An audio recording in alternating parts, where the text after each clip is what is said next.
99.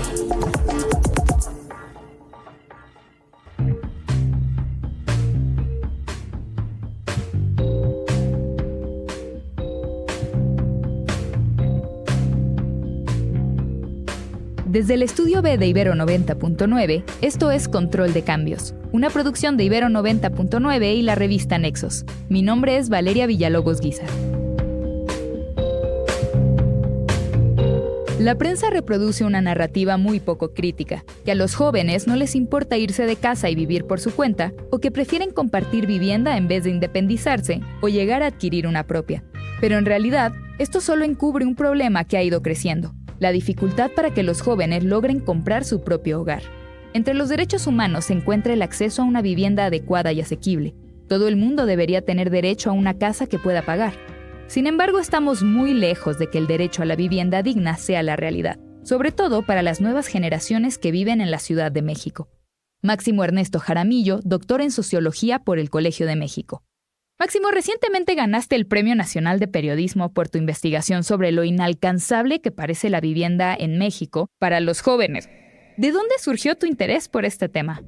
Mira, es justo a partir de redes sociales, en medios de comunicación, pero también en las familias mismas, de estigmatizar, culpabilizar a las personas más jóvenes de no alcanzar a comprar una vivienda debido a distintos comportamientos que tienen. He hablado de cómo hay artículos que mencionan que los jóvenes prefieren viajar, los jóvenes prefieren ir a conciertos, incluso hay uno que me parece todavía un poco más ridículo, que dice: los jóvenes prefieren comprar cafés de Starbucks que comprar una vivienda. Que tener estabilidad económica y paz, ¿no? Y comparan pues cosas que peras con manzanas, ¿no? Cosas que no tienen nada que ver, pero al final de cuentas terminan mencionando que es una elección y una preferencia de las personas más jóvenes todo esto que vemos alrededor de la vivienda: no salir de casa de los papás, salir pero vivir con 3, 4, 5, hasta 6 roomies, o simplemente jamás comprar una vivienda y estar alquilando durante toda la vida con las implicaciones que eso podría tener. Esa narrativa existe, movilizada por cierta población no tan joven, digamos, que se acuerda de cómo relativamente era un poco más fácil. Hace 20 años, hace 40 años, era un poco más fácil comprar una vivienda de lo que es ahora. ¿Qué es lo que pasa en estos momentos? ¿Por qué es difícil para estas nuevas generaciones pensar en comprar un inmueble? Básicamente hay dos movimientos paralelos que al final de cuentas han ido complicando este problema. Por un lado, los salarios en promedio en el país han venido bajando casi de manera constante desde hace décadas. El tema es que del otro lado, al mismo tiempo, mientras que los salarios bajan, los precios de las viviendas han venido subiendo, y a partir del año 2014 han venido subiendo de una manera mucho más exponencial. Por ejemplo, para la Ciudad de México, comparando 2005, lo que encontramos es que los precios promedio de la vivienda habían aumentado 300% sin quitar la inflación. Una vez que quitabas la inflación, de todos modos estaba prácticamente en el 100%. Entonces, el tema es: ¿por qué siguen subiendo los precios de las viviendas a pesar de que cada vez los salarios son más bajos? Justo esa era mi siguiente pregunta. ¿Cómo es que puede seguir creciendo el precio de la vivienda cuando los ingresos no han tenido un crecimiento proporcional? Siguiendo esta idea medio ilusoria de la oferta y la demanda libre, es que pues se adaptarían los precios de las viviendas a la demanda posible de lo que permiten los salarios, ¿no? Entonces habría viviendas más baratas, habría viviendas a lo mejor con materiales más baratos que ahorran costos, lo que fuera.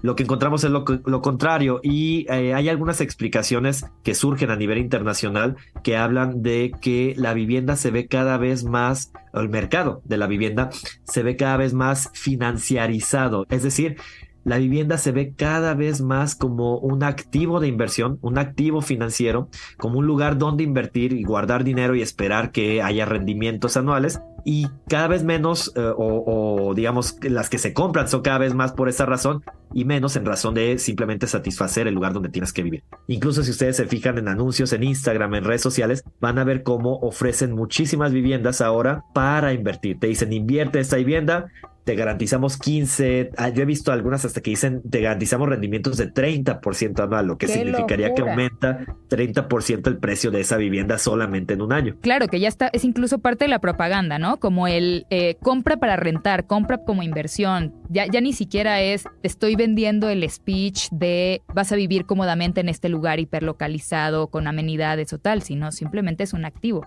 Pero ojo, también muchas veces lo que las personas que invierten tratan con este tipo de activo financiero es que estén vacías o que estén rentadas en el corto plazo, porque muchas veces el rendimiento lo obtienen sobre todo cuando vuelven a vender la vivienda. Claro. Es cuando tienen rendimientos de 20, 30%, y si hay una familia ahí que piensa vivir 3, 5, 10 años, pues no vas a poder venderla. Entonces, por eso es que hay muchas viviendas de desarrollos inmobiliarios, de edificios altos, de departamentos de más de 3, 4 millones de pesos, que justo las mantienen o vacías o rentadas en el corto plazo, es decir, en alguna de estas plataformas de renta, sobre todo para turismo, porque las quieren vender. Entonces está construyendo vivienda que no se está ocupando o que no se está ocupando por personas de la ciudad, hablando por ejemplo a Ciudad de México, que no están ocupando personas que viven y trabajan en la Ciudad de México. Que esto además ha de traer consecuencias a nivel comunitario, ¿no? O sea, es como si estuvieras viviendo en un hotel, ni siquiera puedes generar alianzas en sentido barrial porque solamente tienes ocupado espacios, cuando los tienes ocupados, pues para generar dinero. Muchas colonias centrales de estas ciudades, Ciudad de México, Guadalajara, Monterrey, pero no solo esas, cada vez está pasando más esto de que se empiezan a disolver esos lazos vecinales. Entonces de algún lado sale el espacio y ese espacio sale en gran medida de desplazar familias de más bajos ingresos, ya fuera que rentaran o que estuvieran en alguna situación no regularizada. Las desplazan, se van de esos lugares que habían habitado por décadas y justo construyen edificios donde está llegando gente y se va todo el tiempo, ¿no? Entonces es muy importante mencionar que esto está pasando no solo en los barrios más acaudalados o más demandados. Uno de los primeros mitos que hay sobre esto es que dicen, bueno, es que todo el mundo quiere vivir en la Condesa y no se puede. Pero realmente el que en la Condesa esté subiendo los precios de las viviendas tan rápido implica que al mismo tiempo, en una proporción similar, digamos, un porcentaje similar, suben los precios en otras colonias, digamos, más de las afueras de la ciudad, y eso termina impactando en Milpa Alta, eso termina impactando en Iztapaluca, etcétera. O sea, digamos, cuando estamos diciendo justo que había aumentado 300% de promedio los precios de las viviendas en la zona metropolitana del Valle de México, me refería a toda la zona, no solo al de la Condesa, que ahí seguramente es mucho mayor.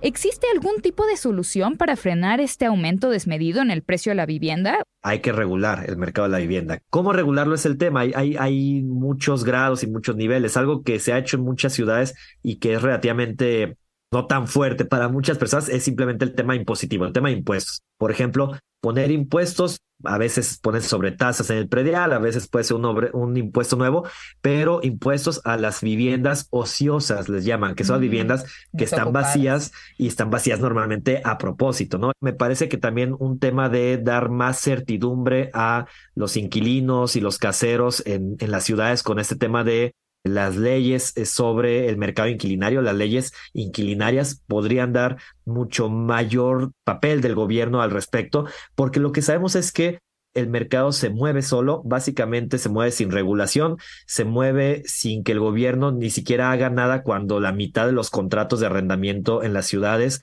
son de palabra, no son ni siquiera escritos. Y cuando hay muchas incertidumbres para quienes rentan. Hay muchos países, por ejemplo, en España es muy clásico los sindicatos de inquilinos. Se juntan los inquilinos que uno a uno frente a su casero no tienen ningún poder de negociación, pero reunidos entre distintas personas, juntando grupos de inquilinos, pues hacen estos sindicatos que al final de cuentas tienen un mayor poder de negociación frente a los caseros. El Estado básicamente renunció desde hace muchos años, y el Estado me refiero a los tres órdenes de gobierno, federal, estatal y municipal, renunciaron hace mucho a construir vivienda. El gobierno tiene que tomar un papel mayor también en interceder en el tema de la oferta de la vivienda, la construcción de la vivienda y sobre todo promover que sea vivienda asequible. Hay que recordar que el salario promedio en México es menor a 5,000 pesos. Ahora, el Infonavit antes construía vivienda y la ofertaba. Ahora tiene mucho tiempo que también renunció a eso.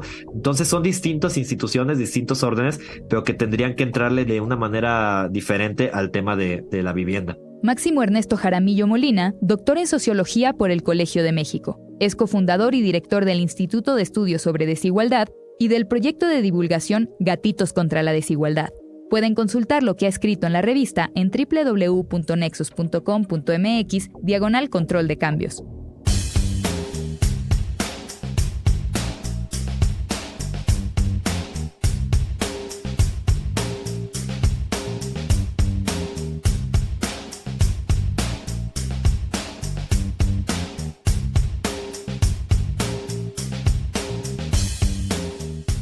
Tras el paso implacable del huracán Otis, Acapulco se encuentra inmerso en una realidad trágica y desafiante. Su gente, sus paisajes y su esencia se vieron profundamente marcados por la devastación. Las cicatrices de la infraestructura dañada generan una dolorosa carencia de servicios básicos, sumiendo a la comunidad en el desamparo y la escasez. Los esfuerzos de reconstrucción se enfrentan a la cruda realidad de recursos limitados y al mal manejo gubernamental, que obstaculizan la restauración del puerto y del paraíso turístico. Pero la historia de Acapulco no se limita a esa común idea nostálgica de los años dorados de la costa. Va más allá de los periodos que suelen idealizarla, pero también de los tiempos que la narran de forma fatalista. Ante las narrativas dominantes, resulta valioso reiniciar un debate sobre Acapulco, sobre su papel histórico en el tejido nacional, su configuración urbana y su dinámica económica actual. Para conversar sobre las distintas dimensiones de este lugar y sus posibles horizontes en el futuro, están conmigo Marcel Sebastián Anduiza Pimentel, doctor en Historia por la Universidad de Chicago y especialista en estudios urbanos, marítimos y ambientales, y Alejandra Trejo Nieto, profesora e investigadora en el Centro de Estudios Demográficos, Urbanos y Ambientales del Colegio de México. ¿Cuáles son las narrativas más comunes cuando se trata de hablar de Acapulco y de su historia? Habría que pensar cuidadosamente en estas narrativas sobre Acapulco, teniendo en cuenta sobre todo el contexto actual de desastre y de cómo podemos mirar al futuro de Acapulco, que de por sí ya era problemático antes del huracán, pero digamos el huracán es quizá una de las gotas que ha derramado el vaso con respecto a todas estas narrativas que se han manejado históricamente con respecto al puerto. Estas narrativas hacen referencia a las imágenes que tenemos de Acapulco con respecto sobre todo a cuestiones recientes de problemas de violencia. Por ejemplo, esa narrativa del Acapulco bronco en el contexto más regional del estado, con una problemática también histórica de rezagos muy importantes en materia social, en materia económica, que de alguna manera repercutieron en ese contexto. Y ahora creo que se retoma mucho esta narrativa del paraíso perdido, que tendríamos como que pensar en qué momento efectivamente Acapulco como puerto o como destino turístico fue un paraíso, si más bien fue un paraíso para algunos, mientras que fue un infierno para otros, por las distintas características de desarrollo urbano, sobre todo que ha sufrido Acapulco. Y la más actual pues es esta del Acapulco violento, un Acapulco que es un monstruo de 100 cabezas que al final se posicionó no nada más en el contexto regional, estatal, sino también nacional, incluso internacional, como una capital violenta, una capital de muerte, poco segura, con alta incidencia de actos delictivos, mucho de esto relacionado con el narcotráfico, pero en cualquiera de los casos creo que estas narrativas han carecido de un contexto en el momento actual en el que se han desarrollado, pero también en el contexto histórico. ¿Qué podría sumar a esto que ya nos ha compartido Allen? De todas estas facetas que tiene Acapulco, desde el Acapulco de María Bonita hasta lo que vemos terriblemente en las noticias, como si en Acapulco no pasara nada más. Este es un puerto muy viejo, que se ha ido creando un nombre a lo largo de la historia. Y estamos hablando pues ya 500 años de historia de un puerto que ha ido cambiando y transformándose de manera tan radical que pasó de ser puerto comercial a una ciudad turística. A veces hasta se nos olvida que era un puerto comercial. ¿Qué pasa en 1815 cuando se viene abajo todo el comercio entre China, las Filipinas, Perú y México? Se queda un poco en un estado reptante y en una situación de declive comercial. Pero aquí lo interesante es que muchos de los visitantes que llegan a ver el puerto en el siglo XIX se refieren a aquellos años de oro en los que el puerto era el gran puerto comercial del Pacífico. El espacio urbano de Acapulco nunca ha tenido una etapa de oro, es decir, por lo menos como puerto. Ya incluso en el siglo XIX se hablaba de aquel puerto perdido y aquel gran espacio que se perdió y la decadencia presente. Y pues a raíz de ahí, pasándonos de esa narrativa, surge el Acapulco turístico y desde ahí no han parado tampoco este tipo de narrativas. Incluso llegué a encontrar varios panfletos que se escribieron en los años 30 de cómo este era un paraíso perdido. Creo que el hecho de que un polo económicamente tan importante haya surgido en una región tan rezagada, yo creo que esa es una historia de éxito. Pero por otro lado, lo hace complicado porque sin una infraestructura más compleja de ciudades en la que se pueda apoyar a Acapulco, es decir, si hablamos de Chilpancingo, si hablamos de Tixtla, si hablamos de las otras ciudades regionales, no tienen el peso que tiene Acapulco. Entonces, en realidad, se concentra todo el desarrollo económico en solo una ciudad, que después se concentra económicamente en solo una actividad económica. Eso pues trae bastantes problemas. Luego, se ha hablado también del problema de falta de planificación. Y bueno, yo aquí no estoy tan de acuerdo con una falta de planificación. Yo creo que hubo una sobreplanificación de Acapulco desde los años 30, más incluso en los años 40. Carlos Contreras, Mario Pani le entraron muchísimo al desarrollo con un plano que se llama el plano regulador. Pero el problema es que ninguno de estos planes se siguió realmente bien. Se expandía y se desbordaba un poco como lo que les está pasando a Querétaro ahora en función de una economía. Entonces lo que más importaba ahí era cómo la economía podía seguir creciendo y todo ordenamiento habitacional, todo ordenamiento económico de la ciudad pues fue sacrificado. ¿Qué otro tipo de procesos, de fenómenos o carencias de corte social, económico o incluso urbano padece Acapulco? El problema es que Acapulco fue perdiendo atractivo como destino turístico, sobre todo internacional. Digamos que fue como parte de su esplendor en esos 50, 60 y 70. Ya más tarde se convierte sobre todo en un destino turístico nacional, pero además centrado en turismo de bajo valor agregado. Ni siquiera se hizo un esfuerzo por dentro del mismo sector turístico diversificar actividades económicas y no se diga pues otras actividades como la actividad manufacturera. Se ha planteado mucho, por ejemplo, esta capacidad natural que tiene Acapulco como lugar de recepción de grandes contenedores de carga, como un puerto natural. Y fue cosa que no se aprovechó durante todo el siglo XX. Eso acompañado también con el tema demográfico, porque los años de esplendor hubo un crecimiento demográfico en Acapulco de las tasas extraordinarias de crecimiento poblacional, en buena medida por migraciones, sobre todo regionales. Venía gente de la parte más rural y de otras regiones a Acapulco, porque en algún momento hubo este boom del turismo. Pero luego ya más tarde, ese sector fue incapaz y ha sido incapaz de absorber, digamos, toda esa mano de obra de un sector popular creciente, y muchos han asociado incluso esta parte del desempleo, ¿no? Del desempleo de los sectores jóvenes como un factor propicio para que se dediquen incluso a actividades de giros negros o ilegales o en la actividad informal.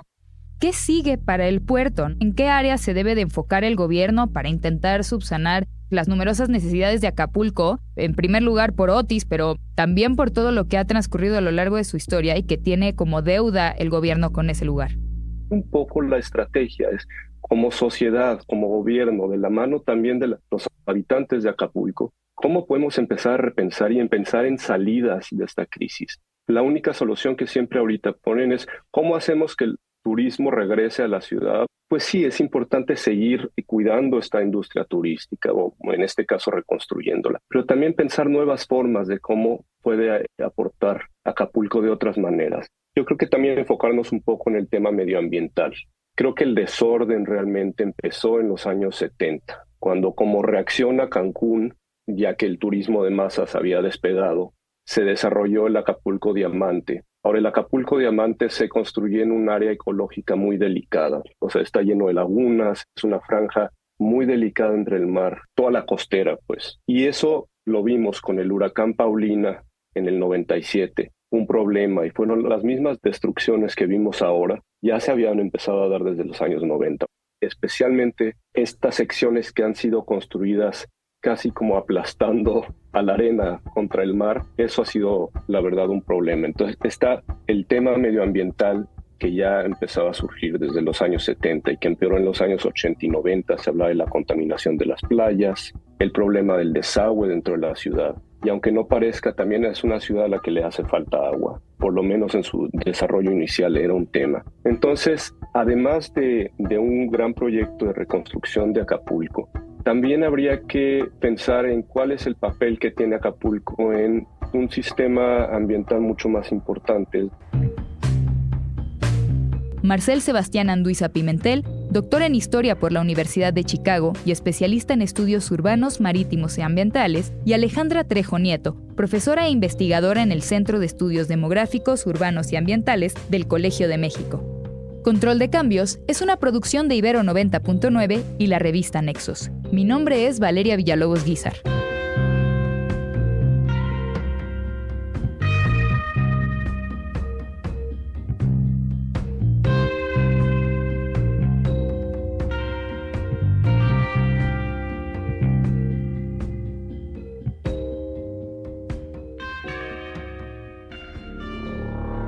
Para más contenidos como este, descarga nuestra aplicación disponible para Android y iOS o visita ibero909.fm.